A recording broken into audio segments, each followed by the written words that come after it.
Aloha, Shelby College here of shelbycollege.com, and hopefully you're fabulous.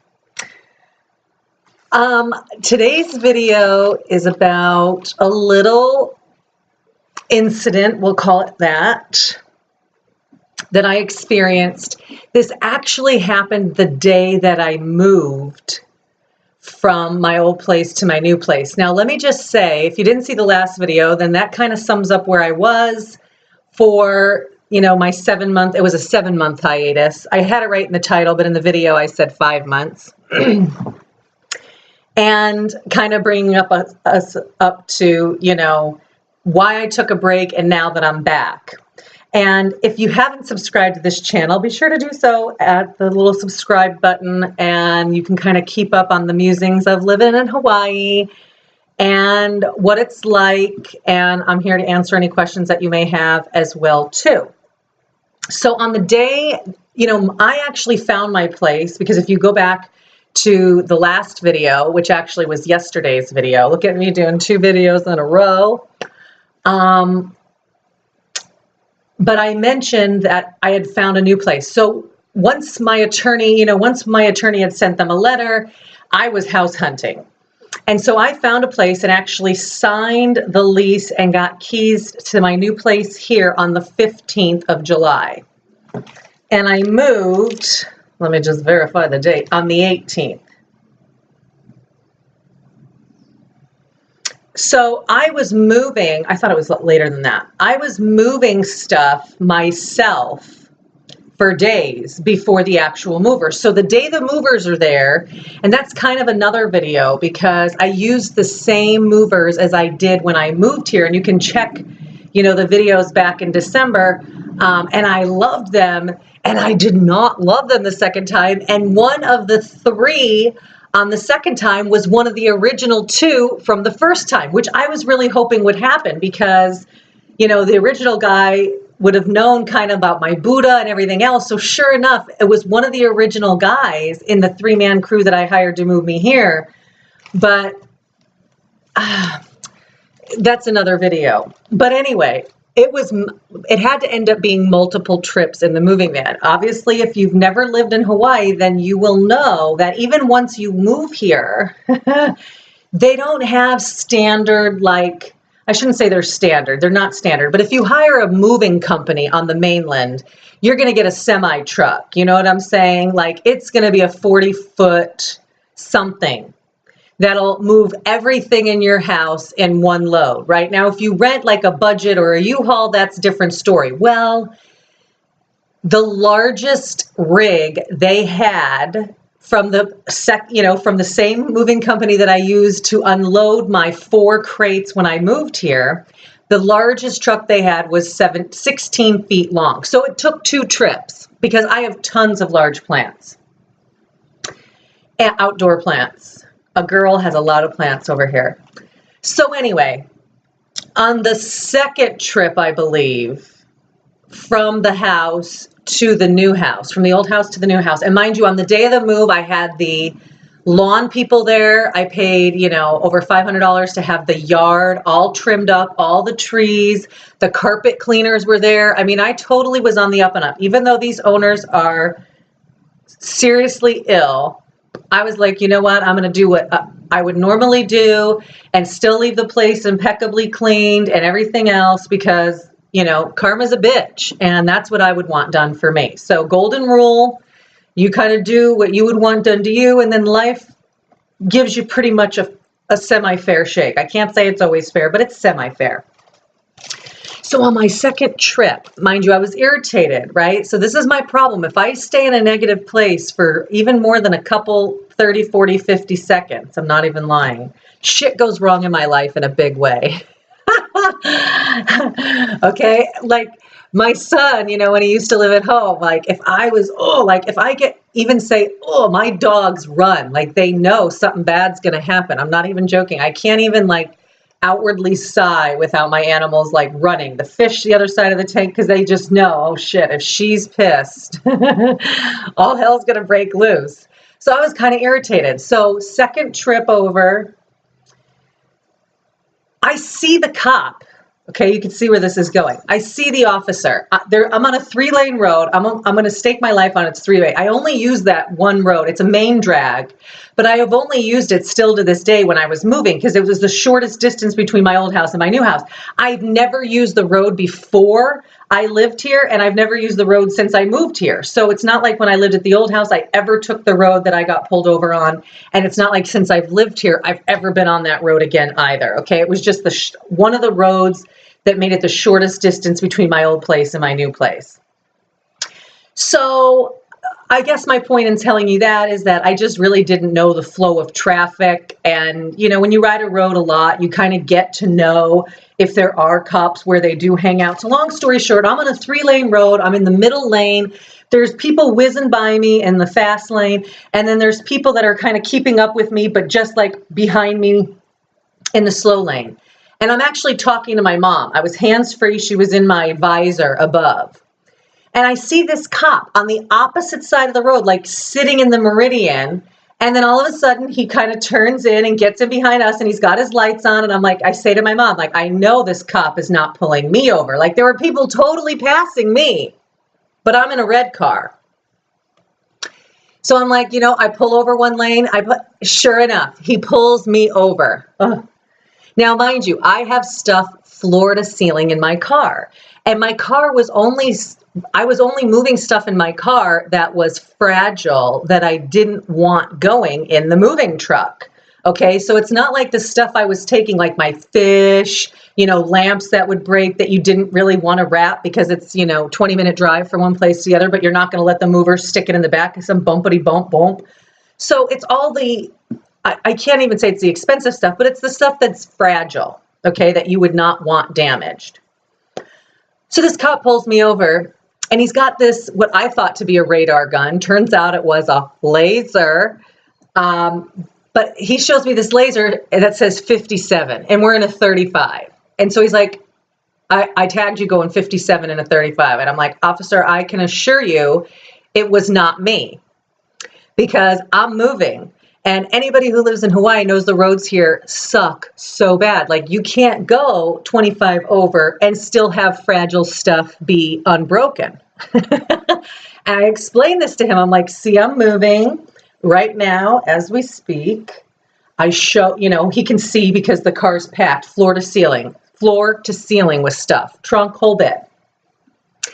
And so then he proceeds to tell me that he's made himself a pat for the day and that every single person he pulls over is getting a ticket. It's the corniest thing I've ever heard in my life that he had to make himself a pat. I don't know if he's been an easy talker over. Here's my ticket, by the way. I don't know if they're like this on the mainland, but here they're yellow. Okay, it's my first one ever. I explained that to him too. I'm like, this is my first ticket ever. And then he proceeds to tell me to fill out option 2 on the back and to contest the ticket. But he had made himself a pat and everybody was going to get a ticket that day. So like I had mentioned, I was not in the grooviest of moods when this cop pulled me over. And knowing this about myself, I say very little when I'm not happy because if it gets past if I get pushed past a certain point, then I'm going to let you have it. All truth, but I'm going to let you have it, which obviously doesn't always bode well these days with officers, right? You just never really know. And I want to respect an officer because they've got a job that I would not want, that I would not do. And so I succumbed to the ticket, I signed for the ticket, and I was on my way. But I told him I was fighting this ticket. Enter in paperwork number 2. So I did what he mentioned I should do, and I filled out the form to contest the ticket, and I got my court date. And my court date was on August 28th at 9 a.m. So I go, and I haven't been to court before other than when I was for I haven't been to court for tickets. Okay. So I have no idea what I'm doing. I show up. I didn't realize because this place, the court place, where I was going, where my case was being held, is directly across the street from the Costco. So it's a business, you know, like they have shopping plazas. Like there's the Costco, right across from the Costco is the Home Depot and Home Depot and a McDonald's. I mean, huge shopping center. And then on the other fourth corner is this courthouse. So there's not a paid parking spot within anywhere that you can imagine. So I don't show up with no $7 worth of quarters because, I mean, honestly, if I really would have known it was paid parking, I'd have just parked at the Costco and walked across the street. I mean, it's literally across the street. I walk 6 miles a day. Like across the street is nothing. But come to find out, my gut tells me to be there at 8:30. So I leave so that I'm there about 8:35, okay? And there's paid parking meters. I don't even have one quarter. I've got dimes, I've got nickels, I've got pennies, I've got bills, 5s, 10s, 20s, but I have no quarters. So I say a little prayer to the parking gods, like, you know, I'm just going to have to go inside the courthouse real quick and get some change. It'd be really cool if nobody did a little lap around while I'm gone. So I go and I get in the line. And the lady at the line, when I finally get up there, there was only a couple people in front of me, says to me, oh, I don't give change. I don't even have quarters. I give singles. When she said she gives singles, that cued me in that if you don't have multiple singles, you should probably cash in a 5, which is what I did. So I said to her, okay, then give me 5 ones, and I gave her a 5. She then told me I needed to go to the next window over if I wanted quarters, but then proceeded to kind of yell at me like, this is why you should call, this is why you should be prepared, this is why. And I thought, this is why I'm here 25 minutes early, like I'll just walk over there. People act like walking sometimes is like this huge feat. She's like, are you parked in the parking lot? I'm like, girl, it's right outside, like a 30-second walk, you know? Which is kind of funny. I'll tell you about the walk thing later too when it comes to actually getting into court. But long story short, I get $3 or $4 worth of quarters. I hoof it back out again through security, feed the meter, $2, which is like, I want to say 3 hours. I'm thinking there's no way. 9 o'clock, I'll be out of there by 11. Judge got to go to lunch at noon. And I'm thinking to myself, not everybody can have a 9 o'clock court date time, but of course they do. So sure enough, I don't get a ticket, yay. I take that as a very good sign as well. So then I proceed to go back in knowing my meter's plugged till it was like 10:45, okay? So it was like 2 hours, yeah. It was 2 hours I plugged it with. That was $2. And finally court starts about 9-ish. The district attorney gets up there. There's got to be 75 or 80 of us, not even joking. No standing, they said. I'm a stander. I'm not a sitter. So it's like, oh my God, these benches were solid wood except for where like your butt would go. And then it was like this gaping hole. Oh my gosh, I have such a bony butt. It was horrible. I kept shifting. I was total. So the district attorney gets up there. And this is one of the things the cops told me too. He's like, you know what, just make a deal with the district attorney because they don't want to deal with the court on this. So when the district attorney shows up in the front of the room, I'm like, okay, here's the guy I'm going to do a deal with. So he says, okay, I'm going to start calling up people. We'll see if we can do deals, and then we'll proceed. Judge will come out, and we'll actually get to courtroom business. So great. So I'm sitting here talking with all these people, ladies, gentlemen around me. Everybody's so nice. I'm sitting here talking like, you know, I'm here for a traffic ticket. They're all like, yeah, me too. You know, nobody's really talking about what kind of traffic ticket they had or anything. It was all very pleasant, you know. So the district attorney starts calling up different types of cases and people. It was names. And then he says, okay, now we're going to deal with traffic tickets, which I thought we were all here for traffic tickets, but that's for sure me. So then I get up there. He's like, if it's for speeding, again, that's what I'm being accused of, right? 22 over, 57, and a 35. So I get up there. I show him my paperwork. He looks up my name and he says, oh, I can't deal with you. You have to deal directly with the judge. Okay. He's like, it's a citation. I'm like, what does this mean? You know why? The cop told me, I didn't tell the guy this, but I'm thinking the cop told me I'm supposed to make the deal with you, which I was going to make a deal. The ticket's only $177, which blows my mind because in Vegas, which is where I moved from to when I moved here, 22 over would have damn near been reckless driving. This would have been an $800 ticket. I'm not even joking. $795, $795. So $177 I thought was a steal, but I didn't want the moving violation, not to mention I knew it wasn't me. But I'd have made a deal for a non-moving violation in like $100. Okay, that's kind of what I had in my mind. If he's like, look, $100, it won't go on your record, I'll do it. I would have done it. He says, I can't deal with you, you got to deal with the judge. Okay, fine. So then the judge comes out finally, and they say, you know what, we're just going to be really upfront. We do this by alphabetical order. I'm thinking, yes, God, I'm a C, right? Shelby Collins by last name, they say. So it's like, you know, those at the end of the alphabet, we apologize. So again, I'm thinking, hallelujah. So then they start calling up people, okay? And then all of a sudden my friend, she really wasn't a friend, but you know, the gal I was sitting right next to me gets called up there, and she's charged with hit and run with bodily harm.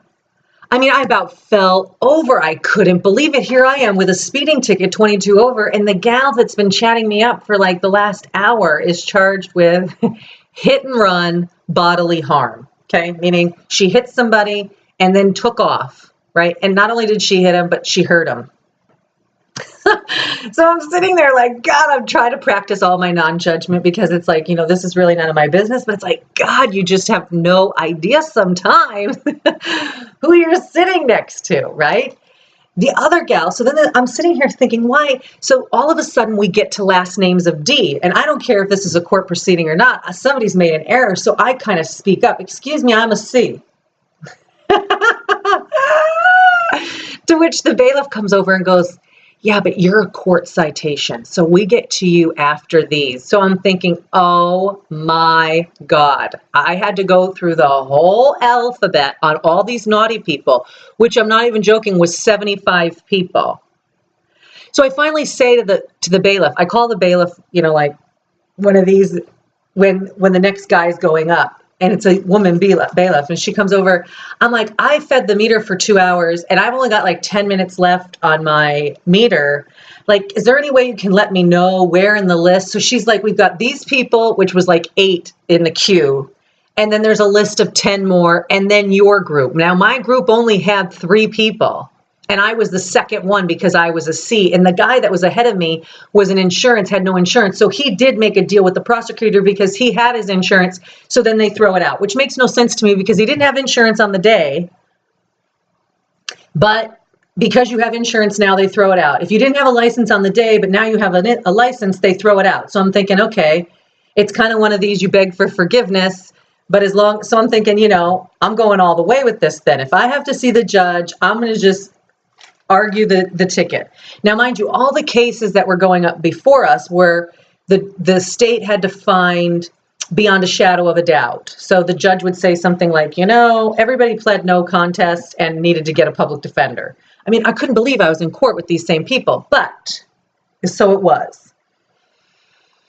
So they have to prove beyond a shadow of a doubt. So the judge would say that. You realize we have to prove beyond a shadow of a doubt on all charges, you know. So then when it gets time to the court to do my ticket, okay, the judge starts speaking again. Now, mind you, there's only like 15 people left because, you know, it's damn near lunchtime. I had to go out and feed the meter, of which security was laughing at me. It's like, God, I got to go feed that meter. It's hungry out there. They were laughing. So I go, I feed the meter. Again, it's like a 1-minute walk. The bailiff's like, do you think you'll have time? It'll be like 50. I'm like, girl, it's right outside, you know. Like, you know, if you go to a grocery store, this is the typical walk from your car into the grocery store. I mean, we're not talking a huge walk. So I went and I fed the meter again, another buck. I come back in. So finally, the judge starts with, okay, now we're going to deal with the traffic citations, of which somebody had tapped me on the shoulder, a gal behind me, and said, look, a traffic citation is a much lesser charge than what we're all here for. So they deal with us first and then they get to you. So I'm like, thank God for you people who can explain this to me. She kind of laughed. She's like, I'm here all the time.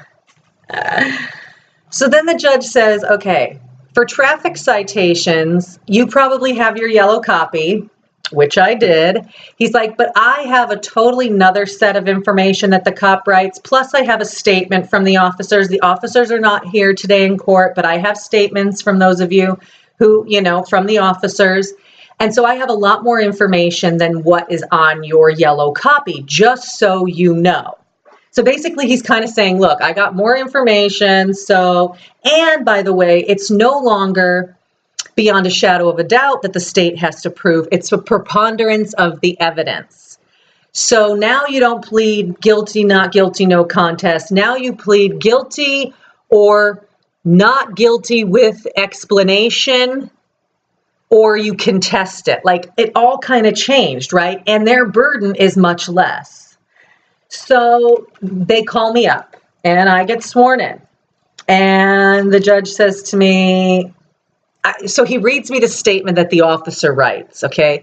And the officer writes some corny statement like, the red car was in the middle of a pack. She pulls away from the pack. The car is, I don't know, like, it sounded like initially I think he thought the car, the whole group of us, there was like 8 of us on the freeway in this group. I told you there were people kind of passing me and there were people slower, but we were all kind of huddling exactly together. He was trying to make it seem like we were all on some road trip Esposito or something, you know, like cahoots on some, I don't know, like biker rally, even though we were all in cars and none of us knew each other.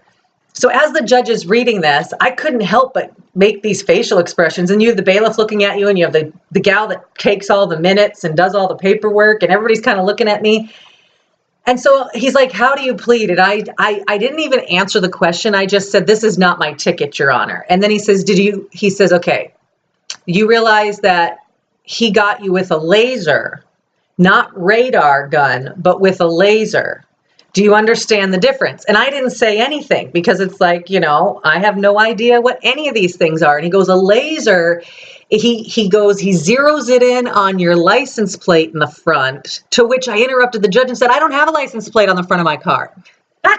Which, if you go back to some of the videos in December and January, I was talking about how I was waiting for inspiration. I had ordered the kit. I have the kit. I had the license plate in the front seat of the car at the very bottom of the pile of my moving stuff. But I said, Judge, I don't have a license plate on the front of my car. Which then I immediately thought, shucks, I shouldn't have said that because that's illegal, right? You're supposed to have a license plate on the front and the back of your car. So I said, Your Honor, I've never had a speeding ticket. I said, I can assure you I was moving that day. I had stuff from floor to ceiling in my car. I was not traveling on any Hawaiian road that day at 22 over the speed limit with my fragiles in the car. I said, I explained to the officer that I told him that I believed he had the wrong person, that he was, you know, he was confused as to which person he was zapping here. But I'm like, it's not my ticket. And then I just kind of looked at the officer, at the judge, to which he said, I'm inclined to agree with you. Kate, you know, I'm going to dismiss this ticket. Hallelujah. So praise Jesus. One for the little girl. I won. And it was dismissed. And I was the only one that whole day that prevailed. That actually, you know, went up, didn't plead no contest, didn't take the deal. And remember, I would have taken the deal and paid $100. And had it not gone on my thing, I'd have paid.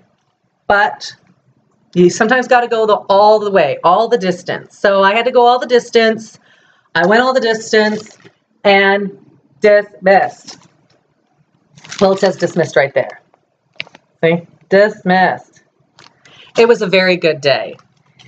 So then as I'm walking out to the car, so then I see my security guys as I leave again. It's like, yeah, I'm out of here. I actually won. They're like, yeah, you know, it was great.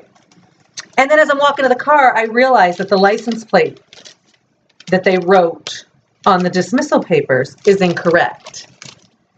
So I go back in and I kind of signal over the bailiff, that woman bailiff again, and I explain to her, you know, this has the wrong license plate on it.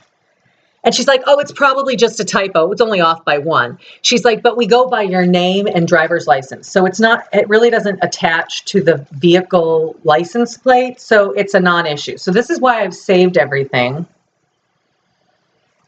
Just in case I have my proof. But I have to say, getting the ticket was ridiculous. And I will say, I didn't tell the officer this, and I didn't tell the judge this, but I mean, I know I was going over the speed limit, okay? There's not a doubt in my mind. I was at least going 45. but I was not going 57. And that's a big difference. So I didn't have to say to the officer, I know I was speeding, but I was only speeding by like 9 miles over and not 22. But it was like, I know I'm not going 57. Like, it's stick shift. I know what I would have been in 5th gear. I was not in 5th gear. I was in 4th gear. I never would have been going 57th in 4th gear. So I have 6 gears on my car. So, I mean, I didn't go into any of that to want to argue. I didn't feel I needed to. Obviously, I didn't. But I thought getting the ticket was ridiculous. And the officer had no, I don't know, his excuse of he had made himself a pat and that's the reason I was getting the ticket was kind of weird. But I had posted it on social media when I came home and won that day. And I got a comment on LinkedIn. I can't remember your name, but you'll know it if it's you because you were a retired ex-cop. And I had commented that, you know, I had gone to court on a ticket that I and an officer had a difference of opinion on, and that the judge agreed with me, and that that the ticket had been dismissed, and it was like, woohoo, you know? And he sent me a private message going, I kind of doubt that you'd have won against a cop. And I replied back going, believe it or not, cop didn't show up. He wrote a statement, and he had told me the reason I got a ticket was because he had made himself a pat. He was like, it was the corniest thing. He's like, I've known cops like that in my career. You know, they kind of give us all a bad name. And, you know, I'm glad you won that one. And obviously the cop knew he didn't have a leg to stand on, or else he says, you know, if we believe in the ticket, then we show up to court. So the fact that he didn't show up to court says something. But irregardless, I knew I was going to court. And even if the guy would have been there, I'd have said the exact same thing that I did. So yay. I'm very happy, at least with that part of the justice system. I don't necessarily think how the ticket came about was justice at all, but the dismissal, in my opinion, definitely was. So, you know, for whatever that's worth, if you get a ticket and you really feel like it's not yours, I would fight it, because, you know, everybody's human and people make mistakes, even police officers. And yay, I won that. So sorry, this is another long video. I try to keep these short. I really, really do. I try. But if you have, you know, any comments or suggestions or anything you want to say at all, be sure to leave them below. I love to hear from all of you, and I do comment back. It's one of my favoritist things. That's my word, favoritist. It's one of my favoritist things to do, is to hear from all of you. And now that I'm back, it's like, oh, my little posse, my tribe is back. So be sure to do that and subscribe to this channel if you haven't done so already. And make sure you have a fabulous week. And mahalo nui loa for watching, and we'll see you next time. Aloha.